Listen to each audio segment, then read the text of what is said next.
Praise the Lord. Welcome back to our channel. మీరు ఈరోజు వినబోయే కథ మీకు విశ్వాసాన్ని, ధైర్యాన్ని ఇస్తుంది. మీ ముందు ఒక పర్వతంలో కనిపించే సమస్య ఉందా? గెలవడం అసాధ్యం అనిపిస్తుందా? అయితే దావీదు మరియు గొలియాదు కథను వినండి. ఇజ్రాయేలీయులు ఫిలిస్తీయులతో యుద్ధానికి సిద్ధమై ఉన్నారు. ఫిలిస్తీయుల పక్షాన గొలియాదు అనే ఒక భారీ యోధుడు ఉన్నాడు.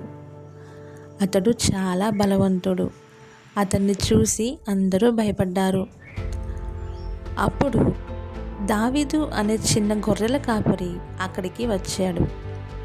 అతనికి కవచం లేదు, పెద్ద ఆయుధాలు లేవు, కానీ దేవుని మీద విశ్వాసం ఉంది. దావీదు గొలియాతుతో ఇలా అన్నాడు, నీవు ఖడ్గంతో నా దగ్గరకు వస్తున్నావు, కానీ నేను సైన్యములకు అధిపతి అయిన యెహోవా నామమున వచ్చుచున్నాను. ఆ తరువాత దావీదు తన వరసలతో ఒక రాయిని విసిరాడు. ఆ రాయి గొలియాదు నుదుటిపైన తగిలింది.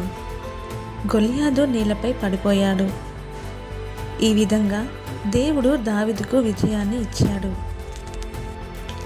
మన జీవితంలో కూడా గొలియాదుల వంటి సమస్యలు వస్తాయి. భయాలు, కష్టాలు, నిరాశలు, అప్పులు, అనారోగ్యాలు మన ముందు పెద్దవిగా కనిపించవచ్చు. కానీ దేవుని మీద విశ్వాసం ఉంచితే ఆయన మనకు విజయాన్ని ఇస్తాడు. ప్రియమైన నా సహోదరిమణులారా, ఈ కథ మనకు ఒక గొప్ప పాఠాన్ని నేర్పిస్తుంది. దావీదు తన బలాన్ని కాదు, దేవునిపై ఉన్న నమ్మకాన్ని, విశ్వాసాన్ని చూపించాడు. అందుకే అతడు విజయం పొందాడు. ఈ వీడియో మీకు ఆశీర్వాదకరంగా ఉంటే లైక్ చేయండి, షేర్ చేయండి, మా ఛానల్ని సబ్స్క్రైబ్ చేయండి. Praise the Lord. దేవుడు మిమ్మల్ని ఆశీర్వదించును గాక. ఆమేన్.